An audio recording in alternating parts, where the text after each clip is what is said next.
name is Mhlamazane. Cultural ecosystem services are a suite of services that human beings benefit from the environment freely, and they include things like cultural heritage, environmental education, recreation, scientific knowledge, and social relation. And this has been covered succinctly in some of these publications that where we were looking at the flow of benefits of cultural heritage benefits from national parks, but we were looking at a sun parks perspective. And in the study that Isaac did with his co-authors, that where they were looking at national parks as these outdoor labs that can facilitate research and environmental education opportunities for our communities. And as I said, I think I really thought that we did a good job in coming up with these values. And I think during our adaptive planning process, during our park management plan review, we as SANParks, together with the Garden Route community, the broader Garden Route community, we came up with a list of values and operating principles. And one of them, actually, I think it was number 15, it actually looked at, it emphasized the importance of learning and knowledge sharing orientation and generating awareness around parks and what they represent. And we're looking at parks as these hallowed grounds. And decision making is also informed by reliable information, good learning and research, community communication and inclusion in environmental education, and training opportunities in the broader education focus, particularly for the youth. I mean, I know it's quite wordy, but I think it sort of like highlights the importance of parks as these learning spaces that we can appropriate or use for both adults and kids in particular.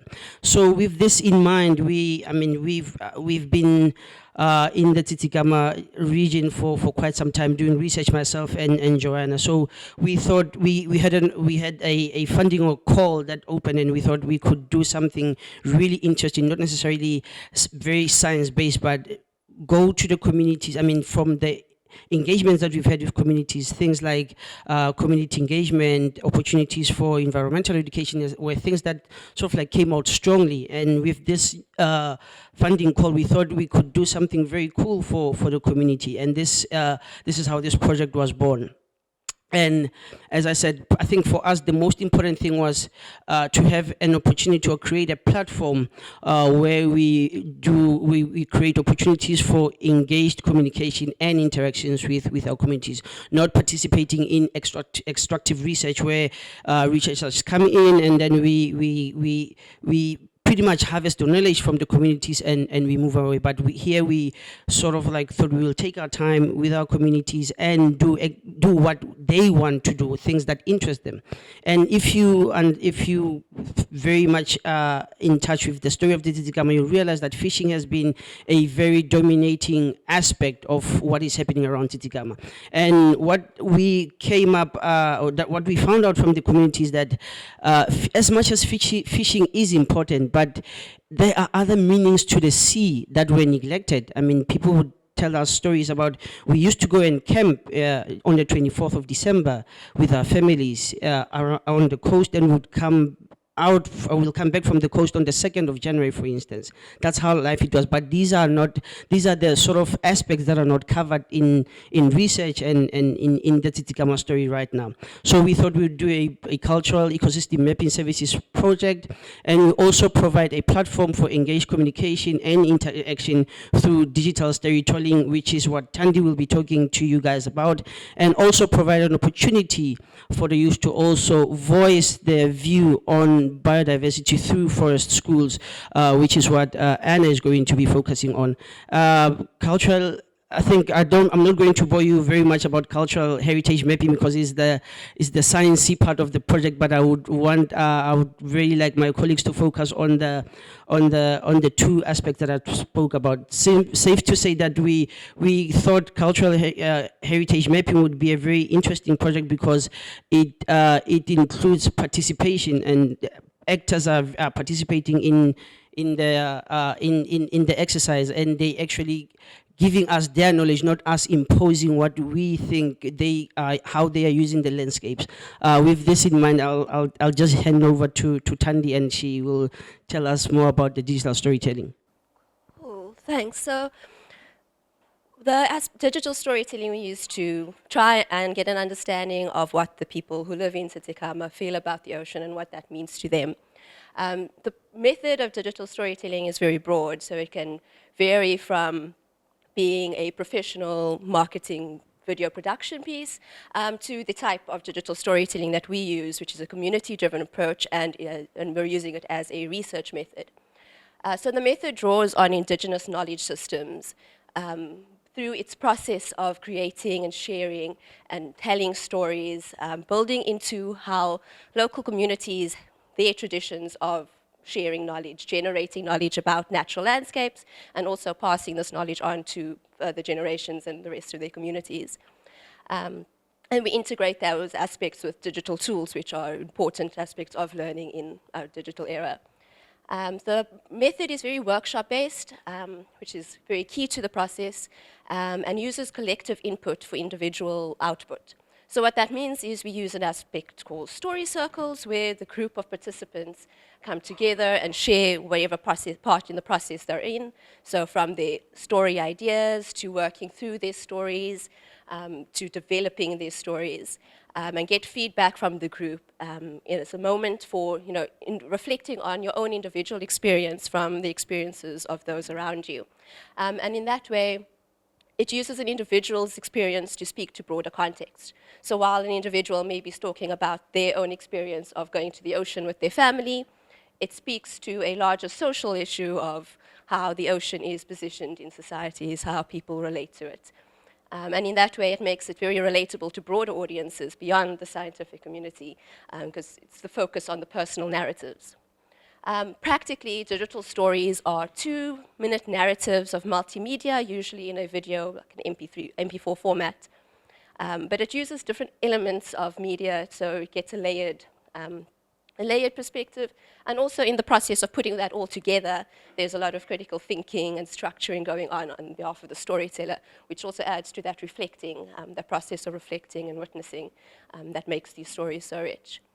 So we originally set out to find out what the meaning of the ocean in Tsitsikamma is to the people who live in Tsitsikamma. But we very quickly found out that that's not the stories they wanted to tell, and they were seeing Tsitsikamma and its natural landscapes as one broad, holistic piece. And they wanted to look at the meaning of Tsitsikamma to them and not necessarily the ocean. So that speaks to how digital storytelling is a very fluid process, and the participants guide the research topic, and the things they want to talk about and the things they find meaningful to them, as was mentioned.